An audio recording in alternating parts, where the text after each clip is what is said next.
Hi witches, welcome back to another exciting week of talking about different topics related to witchcraft. To start off today, I just want to say a quick shout out. Thank you so much to Madeline for joining my Patreon this week. Oh my gosh, I am so grateful for all of my patrons. So thank you guys so much for supporting me and allowing me to do this craziness. If you are interested in joining my Patreon, I post 3 times a week and all of my videos early. I also host live full moon and new moon rituals specifically for my patrons, so those are all private. Those rituals are accessible to all levels of patronage, so just throwing that out there. The next ritual that we will have is going to be on May 30th, so if you want to sign up, we'll be there. If you want to try it out, it's like $1 a month starting at the lowest one, so just throwing that out there. And I'm so grateful to all of my patrons. You guys are so wonderful, and I've made so many nice friends, so thank you guys for just being amazing. So anyways, today I wanted to talk about a subject that I do get asked about pretty frequently, so I thought I would break it down a little bit. As you could probably tell by the title, we're going to be talking about establishing a daily practice or a daily routine centered around witchcraft and spirituality. So firstly, oh my gosh, I am so proud of you guys for wanting to even establish a daily practice like that, because I get it, I totally do, but it is definitely easier said than done, even for me. And I've been practicing for almost 12 years, so it's definitely a struggle for me as well. And this often is a goal for people. I feel like people kind of have this feeling in order to be a good witch, I need to practice every day. I should be doing this and this and this, and posting it on Instagram. And I feel like witchcraft is a very aesthetic driven thing on social media right now, which is totally cool. And I get it, because same, I love the aesthetics of witchcraft, absolutely, but also my spirituality. But just rest assured and know that you are absolutely not obligated or expected to have a daily routine or a daily practice. So I just want to make sure that's my first disclaimer. If you are oh my gosh, I need to do this every day or I'm not a good witch, do not listen to that. Just kind of dust that off your shoulder. You are doing great in your practice, whatever that might look like for you. And I never want anyone to feel discouraged or just feel like they're a bad witch or not legitimate enough. That doesn't exist. And if anyone tells you differently, send them to me and I will straighten them out, trust me. But if you are looking to start a daily practice, oh my gosh, amazing. Let's chat about it, because I have a lot of thoughts. I do have some of my own daily practices, so I'm going to use one of them as an example throughout this entire video, so that way I can kind of reference back to that. So I'm not saying that you have to have this exact practice, but it's just an example of what I do personally. And if you're oh, I like the sound of that, go for it. Do it. You're not infringing on anything. And I encourage you guys, to experiment and figure out what works the best for you. So today I want to chat a little bit about my morning yoga practice. So at the beginning of the year, I decided that I was going to dedicate at least 20 minutes a day in the mornings to sit and do some yoga and do this action in dedication to the Morrigan, who I understand is a Celtic deity, and yoga comes from India, but hear me out, right? The Morrigan has been with me for a really long time. She's been with me since the beginning of my practice, and she really is kind of this warrior figure in mythology. I very much associate her with battles.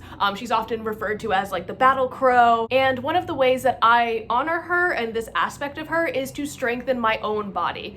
So she kind of has been with me through, and this is kind of a trigger warning, sorry, if you need to skip ahead 10 to 15 seconds, but she's been with me through a lot of stuff. One of my major battles that she helped me with was overcoming an eating disorder, which overcoming is a strong word, I would say, because it's still my brain, but I've gotten through kind of the worst of that and I'm in a healthier space. So in order to strengthen my body to prepare for battles in the future, so I don't have to keep fighting this crazy war inside my head, and to just kind of make myself strong, because that was always something that I shied away from whenever I was in the height of everything. I was no, I don't want to be bulky and big, and yoga is one of the few exercises that I can do that doesn't trigger me. And I know that's I feel really awkward talking about that because I don't really talk about it online.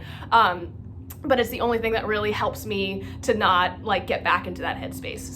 So on top of like the physical practice, and that's really like the part that I dedicate to her, I'm also learning like the history of India, the history of yoga, and also the way colonialism affected that in India, which is actually, I didn't know that yoga was illegal there. Like they didn't really teach us that in high school. I grew up in Virginia, like they weren't talking about, you know, anything like that. So I'm also using this as a way to like strengthen my mind and to like teach myself stuff. So there's a lot of learning here, but what really like what I wanted to talk about and highlight today is the fact that I have that physical practice every morning because that's what works best for me. So the first thing, I'll wake up, feed the cats, get some coffee started, and then I'll come in.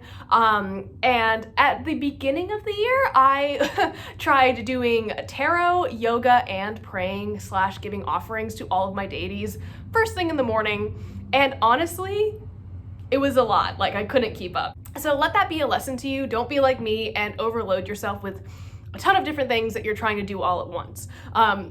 A big part of like my online business is also doing tarot readings. So for me, like pulling a card in the morning, I like started to dread it. And then I started to like dread doing tarot readings because I was just doing it every day. And that's not like, it's not that I don't love doing tarot. It's just also like hard for me to do that kind of stuff for myself. And on top of that, it added like another like 10 to 15 minutes onto my already like 20-minute to like 1 hour long routine of doing like yoga and praying and all that stuff. So it just like was not meshing with my schedule. I felt like really stressed later in the morning, and then I was like, oh, I'll just get up earlier, and then I was getting up at like 4:30 in the morning, and that wasn't healthy. A lot of this is like finding what works best for you, and I don't want you guys to be afraid of like scaling back a little bit if you find that you are overwhelmed. So that is perfectly fine. I did it myself, and now I just kind of focus on the actual asana practice or like the physical practice of yoga in the morning. So that's just like what works for me. So now in the mornings, after I like take care of the animals and make sure that coffee's going, because I absolutely need coffee first thing in the morning. Otherwise, I'm not a human being. Once I get all of that situated, I will come in, set up my yoga mat. I have a specific candle that I bought that actually, like the scent reminds me of like my practice at the very beginning, because it was like the only black candle I had. And yes, it is the Yankee Candle one that's like Midsummer Night Dream or whatever. But I would always light that in the beginning of my practice whenever I was calling on the Morrigan, or like whenever I needed to be like comforted by that scent, because I do legitimately like it. I know it's a lot for people, but I like it. But I will light that in the morning to kind of bring back some of that element of my early practice, as well as burning a stick of frankincense incense, just to cleanse my space, cleanse myself. I cleanse my mat. I'll draw like a little pentacle with the smoke like over my mat. Another thing that I really like to do with the water that I bring with me to my yoga practice is actually to set my intention. So oftentimes I will have an intention for like prior to my yoga practice, before I start doing my little routine, and I will concentrate or focus on whatever my intention is while I'm doing these movements, right? But on top of that, I will also state my intention out loud while drawing like a pentacle in my water, like with the straw that I use. I know it's really probably way too many details, but whatever. So I will consecrate that with my intention, and then drink that and almost like drink in the intention that I'm setting for the day during my practice. So it's a very like holistic, very kind of like everything is working together in order for me to like be set up for success in the beginning of the day. So in addition to that, I didn't want to lose like the prayer aspect of my practice, because I really like praying and saying gratitude and just like saying hello to the deities that I work with, and just interacting with them on a daily basis is awesome. So I will actually start every practice and end every practice in child's pose or balasana, and I'll also oftentimes like your hands are down in that pose, but I actually place my hands up like in kind of an action of supplication, or just like receiving things or any energy that I might need from my like guides or like my spiritual team, I guess. So I will do that at the beginning of my practice and then finish up my practice that way, just as like a gesture of reverence. And also, I really love that pose a lot. It's really great for my hips, which is actually like something I have a major problem with. So it feels really good, but also it's just very grounding, which I really like. So to recap, my daily practice essentially in the morning is lighting a candle, lighting some incense, stirring some intention into water that I will later drink, doing a brief prayer, and also doing some yoga. So I know that seems like a lot, but like they're all kind of happening at the same time, so it's not as stressful. If that seems overwhelming, I totally get it. As a reminder, I've been practicing for almost 12 years, so like this is kind of, it seems like old hat to me. Totally get it, and you are never obligated to like practice in any way like that I practice. Like I never want people to feel that way, so hopefully I say that. I feel like I say that a lot on this channel, but I always like to drive that home that you do not have to, your practice does not have to look like mine at all. But I came up with a list of some easy daily practices to start with, or some actions to start with if you are looking to establish a daily practice. So easy daily practices to start with. Number one is lighting your deity's candle. Oftentimes, I can't even muster this like with my own mental health garbage. So again, don't feel bad if you are unable to do any of these, or you just feel like you can't muster the energy to do any of this.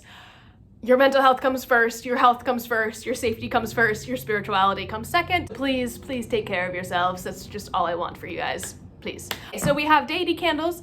You could say a brief prayer. It does not have to be long at all. I did have a video about like how pagans pray that I did last week. So if you want some more information about that, definitely check it out.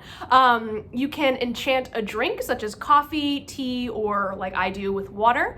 I've also seen those really cool like crystal water bottles that I like kind of want, because I feel like it will trick me into like drinking more water if I'm just like, it's enchanted and infused by crystals. Obviously, you must have this elixir, even though I should be drinking water anyways. I'm just a child. It's fine. Another daily practice that I have that I feel like isn't like super high energy or anything is simply wearing enchanted jewelry. So that act of like putting things on for the day, whether that be a protective pentacle like I have, or any sort of crystal jewelry to help you with your mood, maybe help you with grounding, whatever you need in that moment.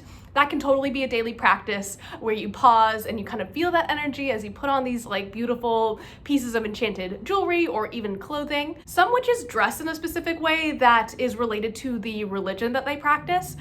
So some witches might choose to veil, which I haven't recently, but I do more frequently off camera, indeed. Or some witches employ color magic in their clothing as well to kind of set an intention or bring a certain energy around them. So I love talking about color magic. I have a ton of videos on that as well. If you want to check those out, they're on my channel, I promise. Next, and even though it didn't really work for me, maybe doing a daily tarot pull or checking your horoscope in the morning. It'd just be like a nice way to set the tone for the day or kind of prepare yourself for what is to come, perhaps. Next, I listed freshening up offerings for your deities, and this I feel like takes a little bit more energy, but if you are dedicated to it, I feel like it's a great activity to start doing on a daily basis. One of the most common ones that I've heard of is like changing the water on your ancestor altar, or perhaps, you know, keeping things tidy, cleaning things up, dusting things. Which goes along with my next point, is establishing a sacred space and keeping it tidy and clean. I know, especially for me, like when my space is like chaotic or like dirty or whatever, like my brain shuts down and I like cannot function until it is like pristine. So that one does not super work for me because I like,